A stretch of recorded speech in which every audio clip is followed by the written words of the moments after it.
السلام علیکم خواتین و حضرات، ہم لوگ اکثر یہ سوچتے ہیں کہ جمہوریت اور نمائندہ سیاسی نظام میں آخر ایسی کون سی خاص بات ہے کہ دنیا بھر کے لوگ اس کی خواہش رکھتے ہیں، شدید خواہش، اور نہ صرف خواہش رکھتے ہیں بلکہ اس کے لیے جدوجہد کرتے ہیں، قربانیاں دیتے ہیں، سخت سے سخت حالات کا مقابلہ کرتے ہیں اور اپنی جان تک نثار کر دیتے ہیں۔ حقیقت یہ ہے کہ جمہوریت کو نہ تو چھو کر دیکھا جا سکتا ہے، نہ اسے تولا جا سکتا ہے اور نہ ہم اسے ناپ سکتے ہیں۔ جمہوریت محسوس کی جانے والی چیز ہے، خوشبو کی طرح، صبح کی نرم ہوا کی طرح۔ دراصل اگر کوئی سیاسی نظام عوام کی خواہشات، امنگوں اور سوچ کا ترجمان ہو تو وہی ایک جمہوری نظام ہے۔ صدیوں کے تجربات کے بعد انسان اس نتیجے پر پہنچا ہے کہ بہترین سیاسی نظام وہ ہے جس میں عوام کی شرکت کا تصور عملی صورت میں سامنے آتا ہو۔ لیکن ایشیا، افریقہ اور لاطینی امریکہ کے بہت سے ممالک ایسے ہیں جو آج بھی آمرانہ نظام کے تسلط میں ہیں۔ اب سے چند ہفتوں پہلے تک ہمارا پاکستان بھی انہی ملکوں کی فہرست میں شامل تھا، لیکن 16 نومبر کے انتخابات کے نتیجے میں پاکستان میں الحمدللہ سلطانی جمہور کا سورج طلوع ہو گیا ہے۔ ایک عجیب بات یہ ہے کہ یہ جو کہانی میں آپ کو سنا رہا ہوں، یہ ایک ایسے ملک کی کہانی ہے جس کا قیام ہی عوام کے ووٹ کے ذریعے عمل میں آیا تھا، لیکن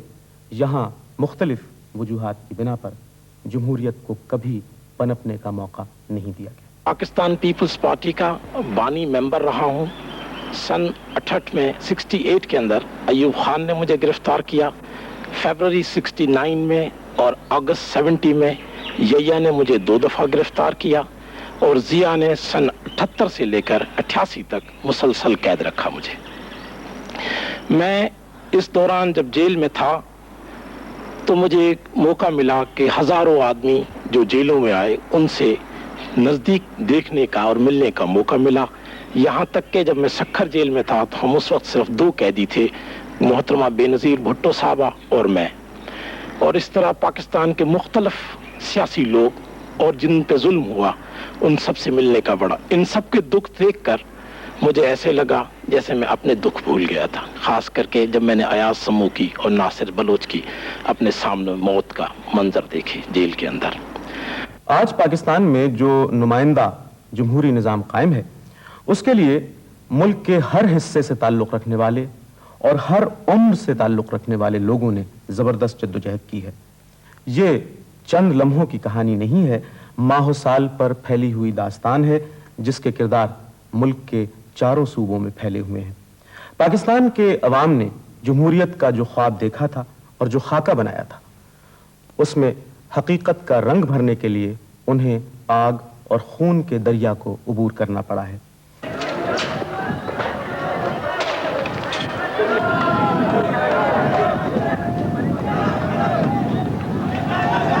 تحریک بحالی جمہوریت MRD نے سن 1983 میں پاکستان بچاؤ تحریک کا آغاز کیا تو اس میں سیاسی کارکن، طالب علم، مزدور، خواتین، اہل قلم، اہل ہنر اور دانشور سبھی شامل تھے۔ یہ دراصل ایک ملک گیر متحدہ محاذ تھا جو لیلائے جمہوریت کو آمریت کے تسلط سے آزاد کرانے کے لیے قائم کیا گیا تھا۔ اس تحریک کے دوران جو قربانیاں دی گئیں اور جس طرح سے یہ قربانیاں پیش کی گئیں اس کا تذکرہ مستقبل کا مورخ سنہری حروف میں کرے گا۔